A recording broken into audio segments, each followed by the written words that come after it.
मां से बढ़कर के कोई भी सबसे पहली जगत में पूजनीय और श्रेष्ठ गुरु मां है। इसलिए उन दुर्बुद्धि, उन दुराचारी, उन नरकगामी पुरुषों की क्या बात करें जो अपने मां के ऊपर हाथ उठा देते हैं, जो अपने मां को कटुवचन कहते हैं। मां जैसा 9 महीने गर्भ में रखा, इसके बाद हमारा कितने वर्षों तक मलमूत्र फेंकती रही, अपने रक्त को दूध बनाकर हमें पिलाकर पोषण करती रही, उस मां का अब जब सेवा करने का अवसर आता है, अनाथ आश्रम भेजा। माना तो 10 लाख रुपया, 100 लाख रुपया जमा कर देगा अनाथ आश्रम में, उनकी खूब सेवा होगी। लेकिन प्यार, अपना पुत्र अगर 2 रोटी लेकर के आए मुस्कुरा करके, मां कैसी हो, इससे बढ़ करके रुपया पैसा और सुविधा नहीं होती। प्यार कौन देगा? तुम बच्चे थे, तुम्हें अनाथ आश्रम में भेज जाती, जाकर के पैसा जमा कर देती, तेरा हालत क्या होता। आज जब मां की सेवा का अवसर आया, ये जवान लोग VIP बनते हैं। ये धर्म है, धर्म निश्चित अपना प्रभाव दिखाकर रहता है। तो अधर्म करोगे तो दंड मिले। सबसे पहली बात समझ लो, मां,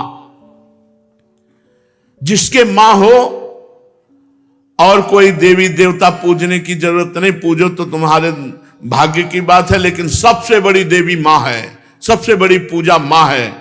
अगर अपनी मां की सेवा कर ली तो भगवान को प्रसन्न कर लिया। मान जाओ हमारी बात, जहां तक हमारी आवाज पहुंचती हो, अगर तुम्हारी मां हो तो चूकना मत। मां का आशीर्वाद ले लो, विश्व ब्रह्मांड में कभी परास्त नहीं होगे। मां महामहिम गुरु है। हां, अगर आप वृंदावन वास करते हो, अपनी मां को पास रखो। जैसी भी परिस्थिति हो, उस परिस्थिति से अपनी मां की सेवा करो, अपने पिता की सेवा करो। संन्यास लेने पर वो पिता सन्यासी बालक के साष्टांग दंडवत करेगा, लेकिन वो बालक अपनी मां को साष्टांग दंडवत करेगा। ये बहुत बड़ी महिमा मां की है। पूज्य बाबा कह रहे हैं, इसलिए मां को इस मनुष्य लोक में प्रथम देवता, प्रथम गुरु मानना चाहिए। मातृ देवो भव हमारा वेद कहता है, और पितृ देवो भव। अपने माता पिता की जिसने सेवा नहीं की, आज्ञा नहीं मानी, मनमानी आचरण किए, वो कभी सफल नहीं हो सकता, किसी भी मार्ग में सफल नहीं हो सकता। पूरा जीवन रुपया कमा करके अपने बेटे को बाबूजी बनाना चाहो, बेटे ने जब बूढ़ा अवस्था आई, पानी देने की अवस्था आई, तो घर से निकाल दिया। माता पिता की आराधना करना ये भगवत भक्ति है। पुंडरीक जी महाराष्ट्र में अपने माता पिता को भगवान मान करके उन्हीं के 8 पैर सेवा में रहते। तो आज भी जो विट्ठल भगवान है, उन्हीं को दर्शन देने के लिए गए थे। एक ईंट डाल दी, उसी ईंट में खड़े हो गए। ऐसे आज भी खड़े हैं। ऐसे कहा, जब माता पिता की सेवा पूर्ण हो जाएगी तब महाराज आपके दर्शन करेंगे। माता पिता भगवान का स्वरूप है। ये आज जो वातावरण बदल रहा है, बहुत गुस्सा लगती है जब देखने को मिलता है कि जवान बहू और बेटा मिलकर के बूढ़ी मां को मार रहे हैं। वो बेचारी उठ नहीं सकती, वो हिल नहीं सकती। अंतिम समय तक या तो जलोगे ऐसी जगह जहां बचाने वाला कोई नहीं होगा, या सड़ोगे। ऐसे अधर्म करने वाले को कभी और हम कहते हैं, उस मां से पूछ लो जिसको तुमने मारा है, उसी मां से पूछ लो कि बोलो इसको क्या दंड दें, तो यही कहेगी कि कभी मत दंड देना। वो पिटते हुए भी यही कहेगी कि तू सुरक्षित रहे, तू सुरक्षित रहे। एक मां को मारा तो दूसरे भाई ने रिपोर्ट कर दी, पुलिस आई, मां से पूछ रहे, तुम्हें मारा? नहीं, मारा नहीं, बातचीत हो रही थी, ऐसे धक्का लग गया। धक्का दिया? नहीं, हमारा धक्का उसको लग गया। छोटा लड़का कह रहा है कि इतना जोर से डंडों से मारा, इसके शरीर को देख लो कितने डंडे पर। चुप। मां का स्वरूप क्या होता है, समझो क्या स्वरूप होता है। पीट के अपमानित होके भी अपने बेटे को अपमानित और पीटने की इच्छा नहीं है। ऐसी वात्सल्यमयी मां को, ऐसे पिता को जो मेहनत करके कमाते, अपने बच्चे का पोषण किया और वो जवान हुए, डंडों से मारते हैं घर के बाहर। अरे राधा राधा, ऐसे दृश्य देखने को मिलते हैं ना। ये खा करके सब जवान हुए हो, और अब माता पिता की सेवा का अवसर आया तो मुंह चुराए घूमते हो। मुंह चुराने का समय नहीं है, अपने कर्ज उतारने का समय है, ऋण उतारने का समय है। अब माता पिता की सेवा कर लो, मातृ ऋण पितृ ऋण से उऋण हो जाओगे। हमने आपको कई बार सुनाया है, एक कश्यप नाम के ऋषि थे, महाभारत में है, तो तपस्या परायण थे। तो जिस वृक्ष के नीचे तपस्या कर रहे थे, ऊपर बगुली बैठी हुई थी, बगुला जो टांग उठाकर ध्यानस्थ रहता है मछली के लिए, तो वीट ऊपर गिरा करके तो क्रोध भरी दृष्टि से देखा, तत्काल आग लग गई, बगुली भस्म होकर नीचे गिर गई। तप का प्रभाव होता है। अब उनको बड़ा गर्व हुआ कि नहीं, काफी हम सिद्ध हो चुके हैं, बगुली भस्म हो गई। उठे भिक्षा के लिए गए तो एक दरवाजे में जाके भिक्षाम देहि, तो एक बहू निकली, उसने कहा भगवान कुछ क्षण रुकिए, अभी बना करके लाए। बड़े मृदु वचन से उनका सम्मान करते हुए अंदर गई, तो दूसरे दरवाजे से उसका पति आ गया। जब भी पति आए, पति की आराधना, उनको जल पिलाया, आसन पे बैठाला, फिर इतने में कुछ समय लगा और कहा भगवान आपके घर के दरवाजे अतिथि देव विराजमान है, आज्ञा हो तो भोजन। अरे उनका पहले अतिथि देवो भव, अतिथि की सेवा करो। अब वो गए, इतना विलंब क्यों किया? उनका हमारे पति देव आ गए, तू मुझे समझते नहीं है, इतना विलंब क्यों किया? बोले महाराज जानती हूं उस वृक्ष की बगुली नहीं हूं कि तुम्हारी आंख टेढ़ी करने से भस्म हो जाऊंगी। और उनके होश उड़ गए कि ये बात तो केवल हम जानते, दूसरा कोई जानता ही। तो उनका तुम कैसे जाने? बोले मैं अपने पति सेवा के प्रताप से पतिव्रता हूं, मुझे तीनों कालों का ज्ञान है, तुम्हें बिल्कुल ज्ञान नहीं, अभी तुम अज्ञानी हो, अपने को ऋषि भले समझते हो, कश्यप ऋषि नाम था उनका। जाओ, तुम्हें अगर ज्ञान प्राप्त करना है तो जाओ, वहां एक कसाई रहते हैं, वो तुम्हें ज्ञान प्रदान करेंगे। अब कोई संशय नहीं था, क्योंकि अलौकिक बात उनको पता है, पातिव्रत धर्म से। वहां गए, जिस कसाई का परिचय बचाया था तो मांस बेच रहा था, कोई कहता 2 किलो तो 2 किलो, 1 किलो तो 1, और ओंठ चल रहे थे। तो कहा कैसी गंदी जगह भेज दिया, चलने लगे। तो कहा कश्यप ऋषि, पहला आश्चर्य हुआ कि ये तो नाम बता रहा है हमारा, हमने तो अभी कुछ बात भी नहीं की, वो अमुक गांव की पतिव्रता ने भेजा है। अब और आश्चर्य हुआ, कहा हाँ। बोले बस खड़े रहो, मैं अपना व्यापार कर लूं, बस अभी आपके साथ चलता हूं। खड़े रहे, थोड़ी देर में वो बेच के दुकान बंद करके कहा तो उनका पहले ये बताओ इतना निंदनीय कार्य करते हो तुम? तो उनका मेरा जन्म हुआ है इसी कुल में, मैं हिंसा नहीं करता, मैं मांस लाता हूं और बेचता हूं और अपने परिवार का पोषण करता हूं, क्योंकि मैं ऐसे कुल में जन्मा हूं। तो उनका तुमको ये कैसे पता चल गया मेरा कश्यप नाम है? बोले आपका नहीं, आपके बाप का, आपके पुरखों तक का हमको पता है। और ये कैसे पता चला कि वो बहू ने आपको कहा है ऐसा? बोले मुझे तीनों काल का ज्ञान है, भूत भविष्य वर्तमान। बोले इतना निंदनीय कार्य करते हो और तीनों काल का? बोले हर समय नाम जप करता रहता हूं और अपने कुल के अनुसार व्यापार करता हूं, और मेरी प्रधान पूजा, चलो घर देखो। जब घर में गए तो श्वेत पलंग पर बूढ़े माता पिता सजाए देवता की तरह बैठे थे, जाके साष्टांग दंडवत की और कहा मां आपके घर में अतिथि आए हैं, उनका अतिथि से मिलो और सेवा करो। उनका ये हमारे भगवान है, 8 पहर इनकी पूजा करता हूं, अपने माता पिता की, और अपने कुल के अनुसार आचरण करता हूं और निरंतर नाम जप करता हूं। उसके प्रताप से मुझे तीनों काल का ज्ञान है, भूत भविष्य वर्तमान। तुम अपने माता पिता को छोड़ करके तपस्या के लिए निकले हो, और वो भी अंधे हैं तुम्हारे माता पिता, जो स्वयं पानी नहीं ले सकते। तुम्हें कभी न परम पद मिलेगा, न स्वर्ग मिलेगा, नरक मिलेगा तुम्हें। उसी समय वापस हो गए, और जब माता पिता का शरीर पूरा हुआ तब पुनः तपस्या में लगे। माता पिता भगवान का स्वरूप है। स्वयं प्रात काल उठी कै रघुनाथा, मातु पिता गुरु ना वही माथा। अपने माता, अपने पिता, अपने गुरुदेव के चरणों में स्वयं राम जी महाराज मस्तक रखते थे प्रातः काल उठ करके। सबसे पहले अपने माता पिता की जो आज्ञा का उल्लंघन करते हैं उन्हें कभी सद्गति प्राप्त नहीं होती। अब ध्यान से सुनो, यदि माता पिता भगवान का नाम जब भगवान की भक्ति का विरोध करने वाले हो तो उनकी नहीं बात माननी चाहिए। यदि माता पिता भगवान की भक्ति का विरोध करने वाले हो तो नहीं माननी चाहिए। यदि माता पिता गंदी आज्ञा करे तो नहीं देना चाहिए। रोटी दाल खाओ, नहीं चाहे उपवास करके मर जाओ, तुम्हें मुर्गा और बकरी नहीं देंगे आके, तुम्हें शराब नहीं पिलाएंगे आके। एक तरफ भक्ति का वर्णन किया, अब ये वर्णन किया उनके दुष्परिणाम। और अगर माता पिता गलत आज्ञा करते हैं तो नहीं, पानी पी के रहो, ऐसे रहो, शराब तुम्हें नहीं देंगे, मांस तुम्हें नहीं देंगे। क्यों गलत आदत बनाई?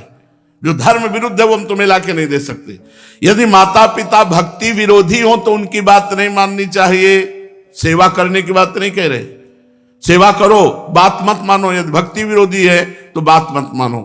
यदि वो भक्ति विरोधी आदेश करते हैं, मांस भक्षण, मदिरा पान या कोई गलत आचरण का, बिल्कुल आदेश मत मानो, बिल्कुल अमंगल नहीं होगा। तजो पिता प्रहलाद विभीषण बंधु भरत महतारी, गुरुबल तजो कंत ब्रज बनितन भेमुद मंगलकारी, जाके प्रिय न राम अभय देही, तजिए ताहि कोटि बैरीशम यद्यपि परम स्नेही।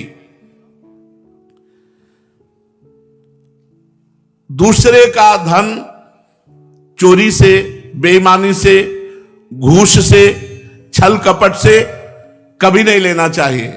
नहीं, वो तुम्हारे परिवार की बुद्धि भ्रष्ट करके नष्ट कर देगा। इस बात को बैठा लो, वो एक ही बार वाला सब पूरा नष्ट कर देगा। तुम्हारे घर के बच्चों की बुद्धि भ्रष्ट, पत्नी की बुद्धि भ्रष्ट और तुम्हारी बुद्धि भ्रष्ट, रोगे बाद में बैठ के। कितने ऐसे उदाहरण हैं। एक बहुत बड़े ऑफिसर पद में थे, फार्म हाउस और क्या क्या, अकेला लड़का, नक्शा था, कई गाड़ियां, सब। अब लड़का धीरे धीरे डिप्रेशन में पहुंचा, अपने हाथ से अपना गला उड़ा दिया। अब बैठे पूरी जिंदगी भर रो, क्योंकि अब बुढ़ापा हो गया है, तो अब ये तो हो नहीं सकती कि संतान उत्पन्न हो जाए। अब केवल सोचो कि तुमने क्या क्या किया। अब जीवन भर वही फार्म हाउस और महल और गाड़ियां देख देख के रो कि इनका अधिकारी कोई नहीं है। धर्म से चलो, साइकिल से चलोगे तो भी उन्नति को प्राप्त होगे, आनंदित रहोगे। मान लो हमारी बात। अधर्म का पैसा, दूसरे को, निर्दोष को दंड दिया और दोषी को मुक्त कर दिया रुपए के बल से, तो वो सरकारी, आखिरी सरकार जहां किसी की घूस नहीं चलती, वो जब न्याय करेगा तो ऐसी जगह फंसोगे, पूछो मत। एक बड़ा बलवान ऊपर चढ़ा छत पे, और बहुत बड़ा सरोवर था, और जहां उसको कूदना था वहीं नीचे चट बनी हुई थी सीमेंट की, ऊपर पानी था। अब उसको समझा कि पानी ऊपर से कूदा, ऐसे ककड़ी की तरह फट गया। यह है ऊपर वाले का न्याय। किसी और को फाड़ने की जरूरत नहीं पड़ेगी। बुरी दशा आने के पहले बुद्धि बदली जाती है, वहीं गिरोगे, ऐसी जगह फिसलोगे, ऐसी जगह फंसोगे जहां निकलने के चांस नहीं रहेंगे। अवश्य में भोक्तव्यम कृतम कर्म शुभाशुभम। धन दिमाग में भरे हुए हो, अगर धर्म से धन कमाओगे तो माना कि आप बहुत गरीबी से चल सकते हो, लेकिन आपके पुत्र, आपका परिवार सुसज्जित तेजोमय होगा। और अधर्म कमाओगे तो यही सब बाधाएं ऐसी आएंगी जो जिंदगी भर केवल सड़ते रहोगे, दिमाग तुम्हारा सड़ा हुआ होगा। कोई उत्तम विचार, कोई आनंद, कोई चिंता शोक का नाश करने वाला विवेक आपको प्राप्त नहीं होगा। इसलिए अधर्म का धन, निर्दोष को दंड, दोषी को छोड़ देना, इसीलिए बहुत बच के अपने जीवन को चलाओ। केवल धन ही और जीना ही काफी नहीं है, मरना भी है आगे, और मर के फिर जाना है दरबार में सरकार की, और उसका हिसाब होना है। यही केवल हिसाब नहीं होता है, यहां तो नॉर्मल हिसाब है। एक एक सेकंड का हिसाब सेकंड के कम हिस्से में हो जाएगा। चित्रगुप्त तुम्हारे मन में बैठे हैं। ये चित्रगुप्त वो है जो तुम्हारे मन रूपी सीसी कैमरे में पूरे अनेक जन्मों की सीन सहित सब बातें भरी है।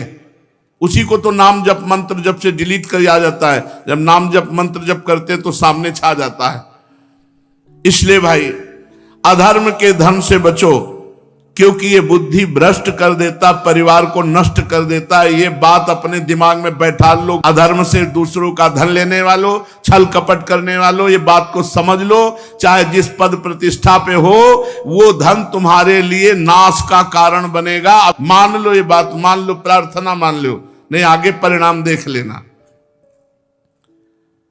कोई नहीं देख रहा, लेकिन तुम तो देख रहे हो, तुम देख रहे हो। कोई गवाही नहीं, लेकिन तुम गवाही हो। यहां जैसे वो जो जिससे गुप्त बात पूछनी होती, उसको वो दबावा दे करके वो मशीन में डाला जाता है कि वो वही बोलेगा जो सत्य है। नहीं, वो हमें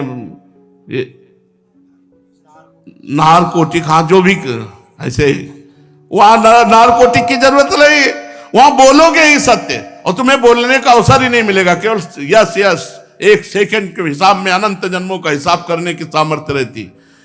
तुम्हारे सामने शील चल रही, तुम स्वीकृति देते चले जा रहे हो। बस ये चल सुअर बन, गधा बन, अब गए सुअरी की कोख में, अब भोगो। अवश्य में भोक्तव्यम कृतम कर्म शुभाशुभम। भाई सावधान, ये कर्म भूमि है, जो कर्म करोगे तुम्हें भोगना। हम खुल के इसलिए कहते हैं कि तुम्हारे दिमाग में पहुंच जाए, तुम्हारे दिमाग में समझ में आ जाए। और ये मत सोचना कि दान दे देंगे तो हम पवित्र हो जाएंगे, डबल पाप लगेगा। अगर भजन करने वालों को अधर्म का धन दान किया तो उनकी बुद्धि भ्रष्ट हुई, उनका भजन मारा गया और नरक जाओगे। अधर्म से कभी भी धर्म की पूर्ति हो ही नहीं सकती। फिर बिल्कुल पक्की बात समझ लेना। ये मत सोचना कि बेईमानी करके हराम के जितने मनावे कमा, उसके बाद थोड़े बाबा जी को दे दिए तो हम चक्का आनंद लेंगे। बाबा जी को अगर आप दोगे तो उनकी भी बुद्धि भजन से विपरीत जाएगी, उसका भी पाप तुमको लगेगा। इसलिए वो राधा बाबा कहते थे कि ईमानदारी का पैसा यहां देना हमें। जैसे कभी किसी को कोई भागवत सुना को तो बोले हम तुम्हें दक्षिणा देना चाहते, तो एक घास काटने वाला है, बोले बाबा पक्की ईमानदारी का, हम रोज घास काटते हैं, उसी का मिलता है, लाओ। बाबा बोले लाओ। एक संत को देखा जो पैर का रिक्शा जब चलते थे तो उसी ऐसे खड़े हो जाते, ला रहे, बोले बाबा हम गरीब आदमी, बोले ला, तो 50 पैसा दे देता या 1 रुपया, वही बस ले, कि वो पसीना चुआ रहा है, मेहनत कर रहा है, वो 50 पैसा 1 रुपया दे। आजकल प्रायः लोग शॉर्टकट से धनी बनना चाहते हैं। कितने जन आत्महत्या कर रहे हैं। मोबाइल में वो एडवर्टाइज भी आती है, अब नए नए लड़के और जितने सब हैं करोड़पति बनने के लिए रुपया लगाए चले, माता पिता की पर्स खाली करके वो मोबाइल में वो जुआ गेम ले परेशान है। अनंत ब्रह्मांडों का स्वामी अपने आप को दांव में लगा दो, वो अपने आप को दे देंगे, वो अपने आप को दे देंगे तो अनंत ब्रह्मांड तुम्हारा। तभी कहते हैं बिना दस्तखत के जब जो जरूरत होती है, मांगना नहीं है किसी भी तरह का। आप सत्संग सब सुन रहे हैं, किसी भी तरह का यहां कोई फ्रॉड आपको नजर आता हो कि ऐसे तो कहते हैं कि मैं लेता नहीं हूं, पीछे बैग में ले जाते हैं, लेता कोई खड़ा होकर बता दे, आप दे दोगे हाथ उठा करके। ऐसे किए तो भिक्षुक हैं, बाबा जी हैं। ये बिजली का बिल हमारे घर में बिजली नहीं पैदा होती, इसकी भी फीस लगती है। इसका अगर आप दे देते हो तो आराम से बैठे हो, चल रहा है, और जब कट जाएगा तो दीपक जला के सत्संग करेंगे, माइक हटा के करेंगे। आ जाता है तो दाल रोटी हो जाती है, ज्यादा आ जाता है तो सब्जी भी बन जाती है। आ गया तो जो जैसी व्यवस्था भगवान कर दिए उससे कोई ये नहीं कह सकता कि मेरे से मांगा गया। और भगवान की कृपा से सब कुछ चल रहा है। हमारा अगर जीवन भगवान में अर्पित है तो जिन्होंने अनंत ब्रह्मांड बनाया वो हमारी व्यवस्था नहीं करेंगे क्या यार? तुम्हारे द्वारा व्यवस्था चलेगी। कई बार राधा केल कुंज में यही सत्संग में कहा, तुम्हें भगवान की कसम है अगर तुम्हें लगता हो मेरे द्वारा राधा केल कुंज चलती है तो कभी 50 पैसे भी आमद चढ़ाना, कभी नहीं। ये भगवान से चलता है, देखो कैसे चलता है। ऐसे चलेगा बिना पेट्रोल के, बिना ड्राइवर के। पुष्पक विमान में लगता था क्या ड्राइवर? पेट्रोल लगता था। अरे राधा केल कुंज भी चल रही है, उन्हीं से चल रही, उन्हीं से चल। कैसे चल रही? दिमागों में चल रही, हृदय में चल रही, सबका भरण पोषण हो रहा है।